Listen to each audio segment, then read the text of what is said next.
Без ти пистолета на училището.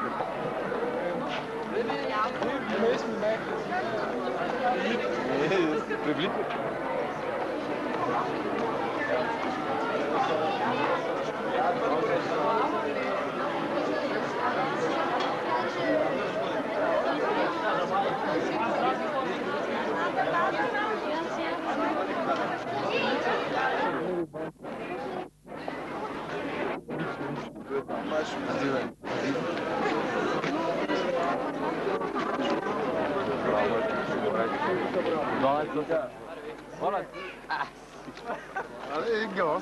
Направо. Гел. Юля, ти нали уж гел ще я знаеш? Нали гел ще я знаеш? А? Нали, то не дава. Аре, уйди, смисъл батонка.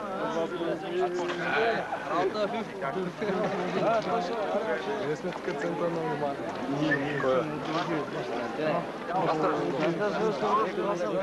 е? Ваня. Добре, сега, айде да заставим така, че горе може да хване. Чест на празника. Госпожа Гочева, нали сте предвидили? Да. Госпожа...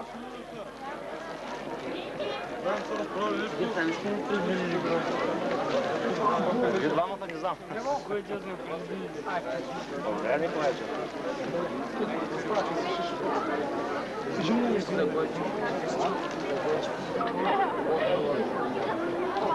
Сега да видя. 2, 4, 6, 8, 10, 12,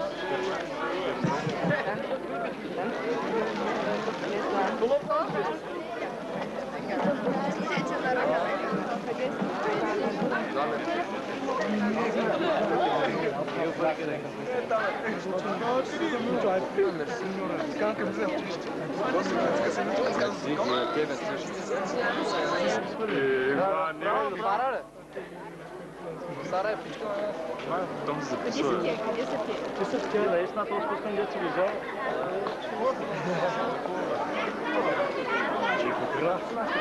Не си мисли, че някой ще те изпревари.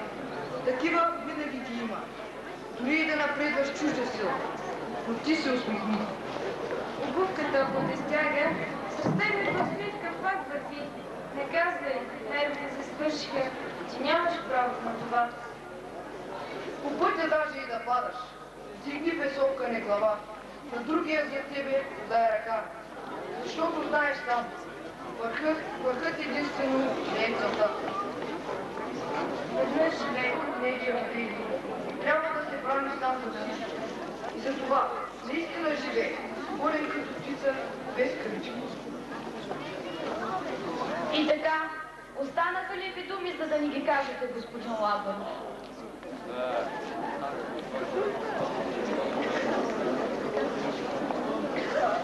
Благодаря. Макар да не е прието така тържествен за вас ден и миг, да ви се дават съвети, ние няма да изневерим на нашата педагогическа учителска практика и психология. Мили наши абитуриенти, възпитаници на нашия втори випуск на училището. Най-сърдечно, най-искрено ви поздравявам сега, когато ви е последния ваш школски звънец. За вас сега е хубав ден. Моля ви, запомнете го. Запомнете го за цял живот, а с него запомнете и училището. Запомнете и учителите, които ви учиха 11 години на добро. Учиха ви да бъдете добри хора, да бъдете искрени и справедливи в отношение с един към друг, да бъдете всеотдайни в учението и труда, да бъдете отговорни пред себе си и пред хората. Учиха ви да станете добри и честни граждани на нашата страна. Да се надяваме, че училището и учителите сме успели да свършим това добро дело. Уважаеми родители и близки, наши колеги, благодарим ви, че дойдохте да ни изпратите последния ни път училищен на средното образование. Ние се надяваме, че заедно с вас сме възпитали добри хора.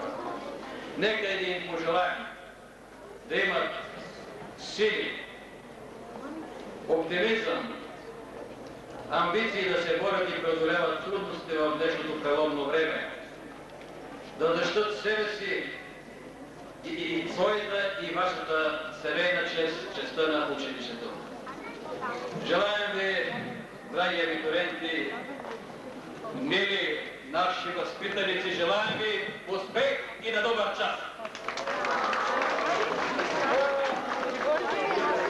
Ученически дни оставихте в мен, радост се смях и весел звън. Класната стая и слънчевия ден сякаш били са чуден сън. Сред шеги и игри за дружния ни клас бяхме приятели добри, но последен час удари за раздяла с вас и една любов остана да гори. Полетяхме като птици в 4 посоки на света, но безгрижния ни смях пак звъни като ехо от нашите дни.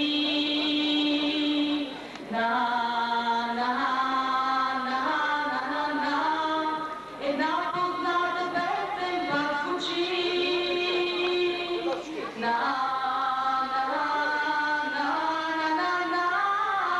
Спомням ми да звучи.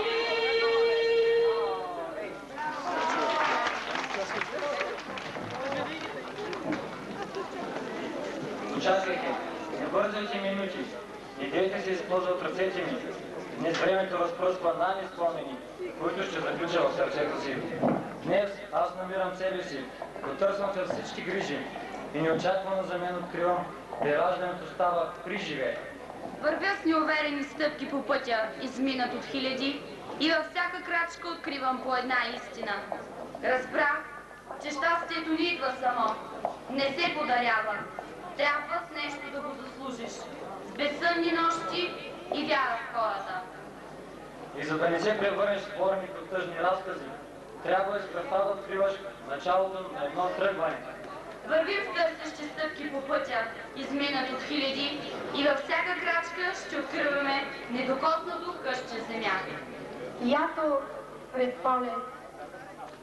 Гледам ви и все пак ми се иска да ви попитам. Моля ви, момичета и момчета, изслушайте ме за последен път.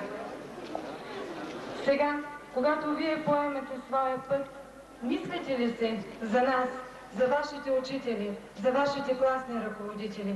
Сигурно не. Но аз ви гледам, просто ви докосвам с искрени и вярващи очи. На тези, които са пълни със сълзи, на господин Петров и господин Атанас Костов. На господин Тихомир Великов, който се държа по-мъжки, с най-мъжкия клас, 11 А. На госпожа Мария Зекова, първа е точна като математиката, не е добра като мама. Вашата учителка на 11 клас. На вас, госпожа Ганка Иванова, крехка и нежна, само деца, когато на 12 клас. И на те, госпожа Маркова, която не ни правеше забележки, когато ти говорихме на ти, ти издържа всички трудности и за това си остана ти, класна на 11 клас. Да, Дачева, заповядайте, кажете си най-топлите и нежни думи на своите деца.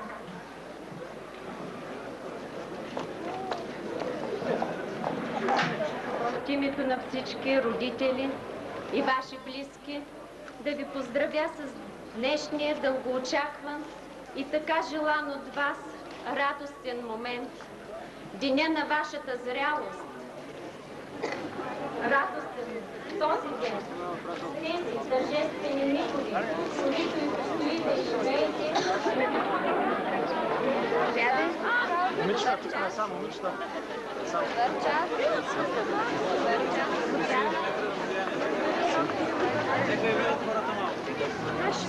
Евгений, какво ти дава цифри?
Да,